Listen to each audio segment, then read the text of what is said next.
Al-Imam Shibli rahimahullah, dengan hanya berselawat pada setiap kali lepas solat, dia akan baca ayat laqad ja'akum rasulun min anfusikum azizun 'alaihi ma 'anittum harisun 'alaikum bil mu'minin raufur rahim fa in tawallaw faqul hasbiyallahu la ilaha illa wa 'alaihi tawakkaltu wa huwa rabbul 'arsyil 'azim. Dibaca ayat itu setiap sembahyang. Dia akan baca ayat itu, kemudian dia akan sebut sallallahu alaika ya Muhammad, sallallahu alaika ya Muhammad, sallallahu alaika ya Muhammad. Dibaca itu 3 kali setiap kali lepas sembahyang, dan dia amalkan benda ni 30 tahun, tak pernah tinggal. Nah, saya pesan juga kepada tuan-tuan untuk kita baca ayat ni lepas sembahyang. Setiap kali lepas sembahyang baca ayat laqad ja'akum rasulun min anfusikum azizun 'alaihi ma 'anittum harisun 'alaikum bil mu'minin raufur rahim fa in tawallaw faqul hasbiyallahu la ilaha illa huwa 'alaihi tawakkaltu wa huwa rabbul 'arsyil 'azim. Kemudian baca apa?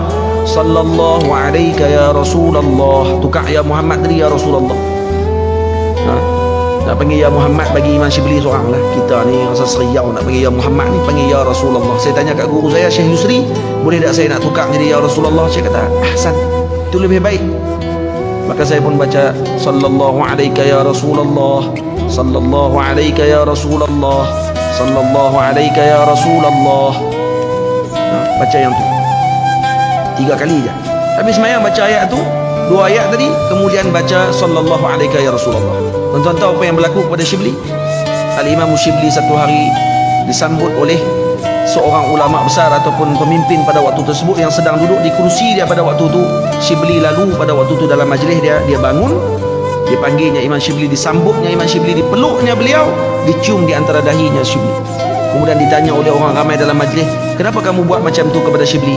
Dan orang satu Baghdad, satu Basrah ni panggil dia orang gila. Kenapa kamu muliakan dia? Kata dia, saya bermimpi bertemu dengan Rasulullah semalam, dan saya melihat Rasulullah buat macam tu kepada beliau. Kemudian saya tanya kepada Rasulullah, ya Rasulullah, apa amalan yang dilakukan oleh Shibli? Nah, sehingga mana kamu kamu sanggup bangun dan kemudian menyambut beliau dan mencium di antara dahi beliau?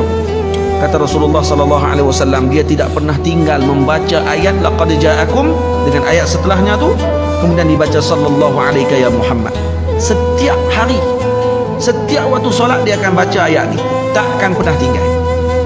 Maka aku mencium beliau kerana memuliakan beliau. Maka saya juga melakukan sedemikian, dan saya tanya sendiri kepada Shibli, kamu baca apa selepas solat? Maka saya pun, Shibli bagi tahu, saya membaca laqad ja'akum rasulun, seperti Nabi habaq semalam. Biji. Maknanya apa dia? Maknanya kalau kita baca, insya-Allah diketahui oleh Rasulullah sallallahu alaihi wasallam. Dan orang yang buat amalan ni dikenal oleh Nabi sallallahu alaihi wasallam. Orang yang melakukan amalan ini akan mendapatkan syafaat Nabi Muhammad sallallahu alaihi wasallam, dan mereka akan disebut nama mereka dengan nama ayah mereka sekali. Lepas tu kata ulama, orang yang banyak berselawat, mereka ini melakukan kebaikan kepada arwah ayah mereka. Karena apa? Karena setiap kali kita selawat, nama kita akan sampai kepada Rasulullah.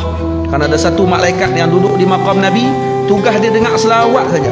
Kalau kita selawat sehari itu banyak mana, akan sampai selawat kepada malaikat tadi, dia akan sampaikan kepada Nabi, dan dia akan bagi tahu, ya Rasulullah, fulan ibnu fulan, orang ini bin orang ini. Maknanya apa dia? Dia akan sebut nama ayah kita sekali. Maka ayah kita juga akan mendapatkan faedah dan kebesaran daripada apa yang telah dilakukan oleh anak dia tersebut. Jadi jangan tinggal selawat, kerana selawat kita akan menjadikan kebaikan kepada ibu ayah kita.